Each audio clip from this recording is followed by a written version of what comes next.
कैसे हैं आप सभी? नमस्कार। गर्मी की छुट्टियों का आनंद लेते हुए अपनी पढ़ाई भी नियमित रूप से जारी रखिए, क्योंकि फिजिक्स का जो बुक है, पुस्तक आपने देखी होगी, बहुत मोटी पुस्तक है और उतनी मोटी पुस्तक का और पूरा ज्ञान अपने अंदर लेना हो तो समय का सदुपयोग करना बहुत ज़रूरी है। तो समय बीत जाने पर पछताने से उसका कोई मूल्य नहीं है। इसलिए समय का उपयोग करते हुए अपनी पढ़ाई बहुत ज़ोर शोर से कीजिए, बार बार अभ्यास कीजिए, खूब अभ्यास कीजिए, तब जाके भौतिकी का जो विषय है वो हम सबके समझ में आने लायक होगा। अब समय अधिक न गवाते हुए केवल एक निवेदन, साहू साइंस इंस्टीट्यूट को सब्सक्राइब कीजिए। वीडियो पूरा देखते हुए वीडियो अच्छी लगे तो थंब बटन है ना, लाइक बटन दबाना ना भूलें। चलिए, पिछले वीडियो में हमने विद्युत क्षेत्र की तीव्रता अक्षीय स्थिति में क्या होती है यह देखा है। अब हम थोड़ा सा चलते हैं दूसरी स्थिति, निरक्षीय स्थिति। निरक्षीय स्थिति में विद्युत क्षेत्र की तीव्रता हम किस प्रकार ज्ञात करते हैं इसको समझेंगे। अब यहाँ पर भी ठीक इसी प्रकार से बात वही है। ये द्विध्रुव है AB, जिसकी प्रभावकारी लंबाई है 2L। A बिंदु पर +Q और B पर -Q आवेश रखा हुआ है। इसका मध्य बिंदु है O। अब ध्यान दीजिए, जब आप द्विध्रुव के मध्य बिंदु से ऊर्ध्वाधर जाते हैं, लंब रेखा पर आप ऊर्ध्वाधर जाते हैं, ऊर्ध्वाधर ऊपर जाएं नीचे जाएं कोई बात नहीं, तो ऊर्ध्वाधर जाने पर वह बिंदु प्राप्त हो। कौन सा बिंदु? M बिंदु, जहां पर आपको विद्युत क्षेत्र की तीव्रता की गणना करनी है। किसी द्विध्रुव के अक्ष पर स्थित उसके मध्य बिंदु से ऊर्ध्वाधर जाने पर वह बिंदु प्राप्त हो जहां पर विद्युत क्षेत्र की तीव्रता की गणना करनी है, तो ऐसी स्थिति को हम निरक्षीय स्थिति कहते हैं। कठिन लग रहा है क्या? तो सीधी सी बात है, द्विध्रुव के मध्य बिंदु से ऊर्ध्वाधर जाने पर वह बिंदु प्राप्त हो जहां पर विद्युत क्षेत्र की तीव्रता की गणना करनी है, तो इसे हम निरक्षीय स्थिति कहते हैं। ठीक है, तो ये बिंदु A पर M पर हमको जो है और विद्युत क्षेत्र के तीव्रता की गणना करनी है। ठीक है, ये इतना ध्यान रखेंगे। चलिए, अब हमको ध्यान है कि M बिंदु पर जो एकांक आवेश रखा है उसकी प्रवृत्ति क्या है? धन प्रवृत्ति की है। इस कारण से A पर स्थित +Q आवेश के कारण यहाँ पर जो विद्युत क्षेत्र होगा वो उसको क्या करेगा? प्रतिकर्षित करेगा। इसलिए E1 जो होगा वो बाहर की तरफ होगा, ऊपर की ओर। और ठीक इसी प्रकार से B पर -Q आवेश है तो -Q और जो प्लस प्रकृति का ये जो एकांक आवेश है उसको अपनी ओर आकर्षित करेगा। इसलिए E2 जो है वो इस दिशा में होगा। हम कक्षा 11वीं में जब सदिश पढ़ रहे थे तो एक सदिश इस दिशा में, एक सदिश इस दिशा में अगर हो तो उसका परिणामी जो सदिश होता है इस प्रकार से होता है, हमने पढ़ा है। ठीक है, उनके बीच कटान बिंदु से होकर जाने वाली रेखा से होकर गुजरता है। ठीक है, हमने ये पढ़ा है कि भाई ये एक सदिश है, ये एक सदिश है, तो इन दोनों का जो परिणामी सदिश होगा वो ऐसे होकर गुजरेगा। ठीक है, और हमने जो सदिशों के योग के 2 नियम जो पढ़े थे उसमें जो दूसरा नियम है चतुर्भुज है ना, त्रिभुज का नियम और समांतर चतुर्भुज का नियम, तो जो चतुर्भुज का नियम है वो इसमें फॉलो होता है। ठीक है, अब यहाँ पर इन दोनों के बीच का जो कोण है, ये कुल कोण जो है वो 2 थीटा है, तो इसको 2 हिस्से में मैं लिखता हूँ, थीटा और थीटा। ठीक है, तो कुल मिला के ये जो है हमारा चित्र हमारे सामने आ गया। अब हम क्या करते हैं, मैंने कहा था इसके बाद हमको अगला काम क्या करना है? वर्णन करना है। तो वर्णन में क्या हो जाएगा? माना AB एक द्विध्रुव है जिसकी प्रभावकारी लंबाई 2L है। द्विध्रुव के A बिंदु पर +Q तथा B बिंदु पर -Q आवेश स्थित है। द्विध्रुव के मध्य बिंदु से D दूरी पर स्थित बिंदु M है जिस पर विद्युत क्षेत्र के तीव्रता की गणना करनी है और इस M बिंदु पर एकांक आवेश रखा है। इतना ठीक है। तो यहाँ पर भी हम जो है थोड़ा सा लिख लेते हैं कि AB क्या है? द्विध्रुव है ठीक है। 2L क्या है? द्विध्रुव की प्रभावकारी लंबाई है, ठीक है। अब जो D है वो क्या है? द्विध्रुव के मध्य बिंदु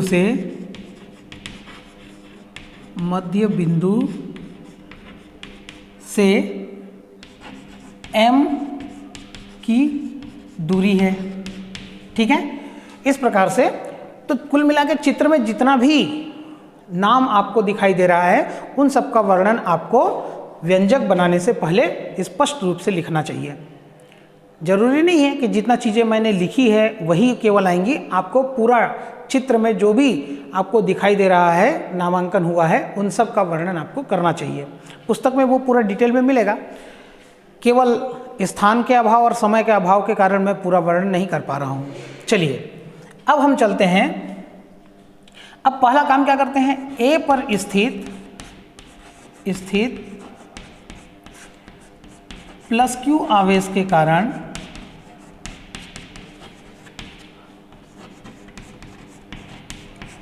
एम बिंदु पर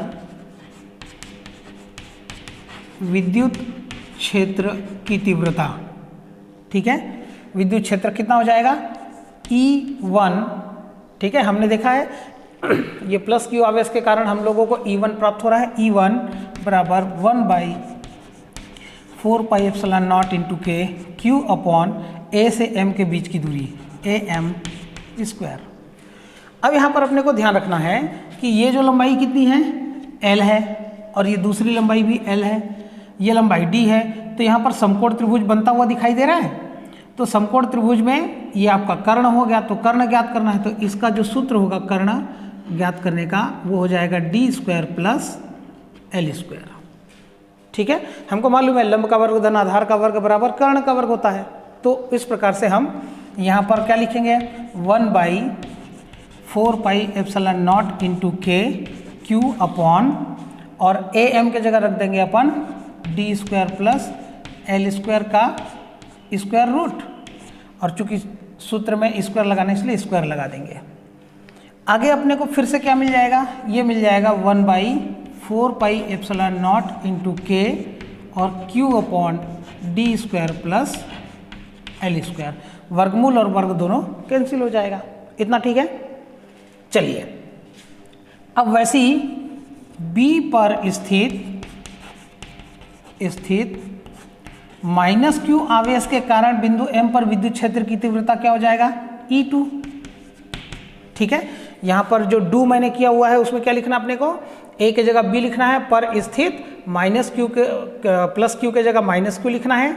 आवेश के कारण M बिंदु पर विद्युत क्षेत्र की तीव्रता कितना हो जाएगा? E2 होगा, जो कि 1/4πε0 इंटू के Q अपॉन AM के जगह फिर अपन क्या लिखेंगे वहाँ पर? BM²।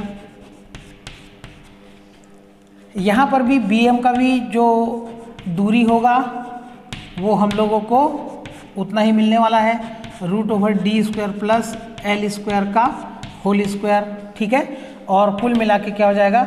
1/4πε0 इंटू के, और ये हो जाएगा Q upon D² plus L²। तो ये भी हमको वही मिला और दूसरा भी हमको वही मिला। इसका मतलब ये हो गया कि E1 और E2 दोनों क्या होंगे? बराबर होंगे, ये तय है, ठीक है। बिंदु M पर जो प्लस Q आवेश के कारण विद्युत क्षेत्र लग रहा है वो E1 है, और बिंदु B पर -Q आवेश रखा हुआ है उसके कारण विद्युत क्षेत्र की तीव्रता E2 है, जो कि दोनों बराबर है, ठीक है। चलिए इस हिसाब से जो बिंदु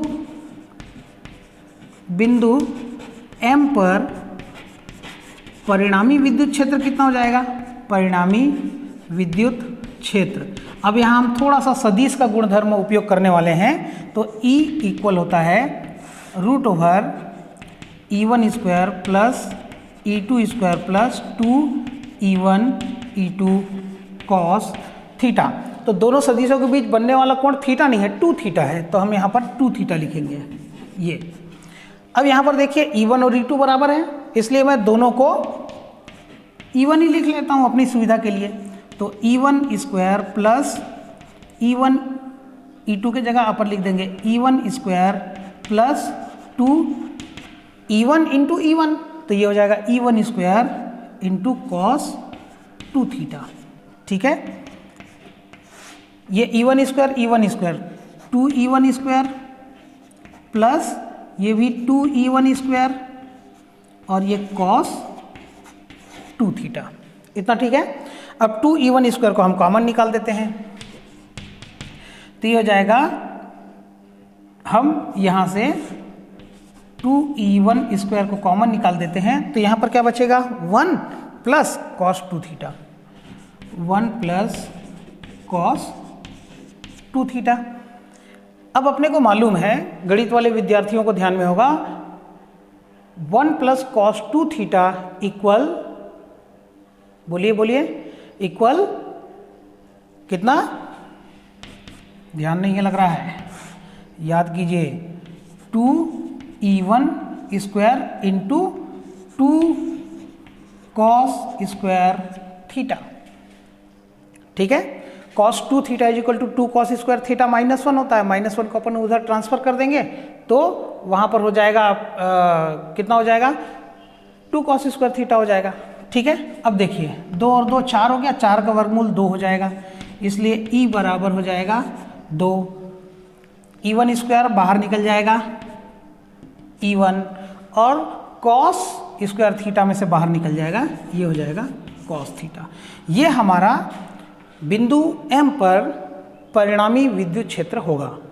E1 का वैल्यू हमारे पास है, समस्या है कॉस थीटा, तो चलिए भाई यहाँ पर वो थीटा है इसलिए ये भी हमारा थीटा हो जाएगा।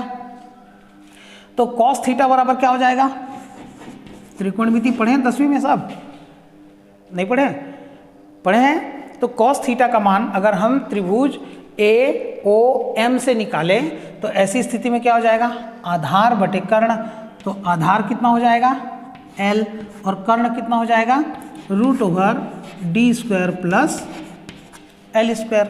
तो कॉस थीटा का ये वैल्यू यहाँ रख देंगे और E1 का वैल्यू हम E1 और E2 जो कि दोनों बराबर है, इस कारण से कोई भी रखेंगे आराम से रखा जा सकता है। ठीक है, तो मैं यहाँ पर से थोड़ा सा मिटाता हूँ और फिर से अपन आगे डेरिवेशन को देखेंगे क्या है।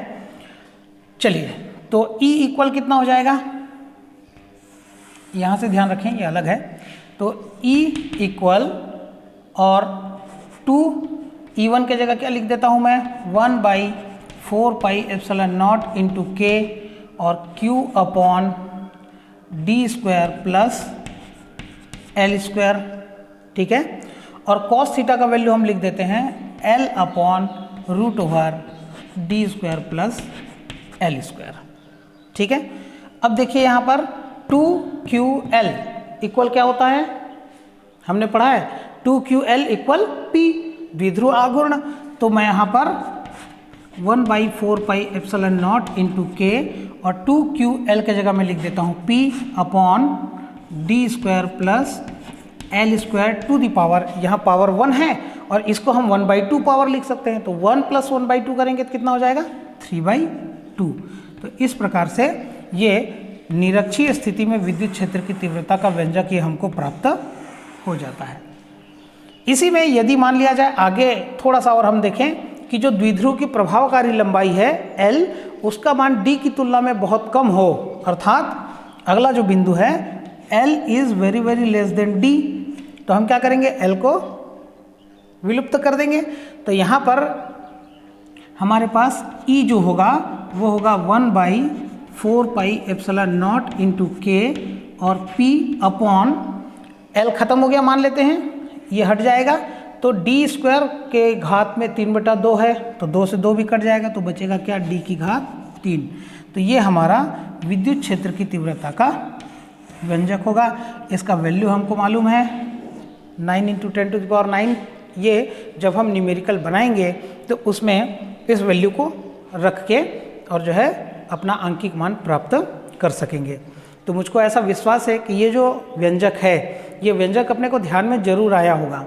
आप इसका अभ्यास कीजिए और पुस्तक में संभवतः जो यहाँ तक का विषय बिंदु है, पिछले में मैंने जो लिखा था इस स्थान पर, उसके साथ यहाँ तक का जो बिंदु है शायद पुस्तक में न मिले, तो इसको स्पष्ट करने की दृष्टि से मैंने लिखा है पुस्तक में सीधे यहाँ पर का स्थान दिया हुआ है, ये दिया हुआ है। तो आप ज़्यादा उसमें संकोच ना करें और उसको पूरा डिटेल में ही लिखें तो ज़्यादा अच्छा रहेगा। परीक्षा में भी डिटेल में लिखना और मुझको लगता है अच्छा रहेगा। तो ये पूरा और जो निरक्षीय स्थिति का विद्युत क्षेत्र की तीव्रता ज्ञात करने का जो व्यंजक है, यह मैंने आपको समझाने का प्रयास किया है।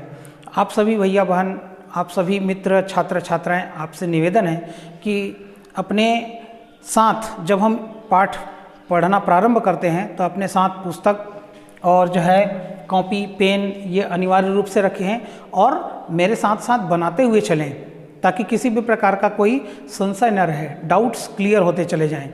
पुस्तक आपके साथ रहेगा तो कुछ बातें ऐसी हैं जो मैंने नामकरण की दृष्टि से आगे पीछे रखा हुआ है। पुस्तक में हो सकता है यहाँ पर -q +q का स्थान बदला हुआ हो, m के जगह कोई और नामकरण किया हो, तो हमको ये बात समझना है कि किसके कारण कैसी बातें आ रही है। तो आप सबको ये वीडियो पसंद आएगा, ऐसे आशा और विश्वास के साथ आज के इस कालखंड में केवल इतना ही।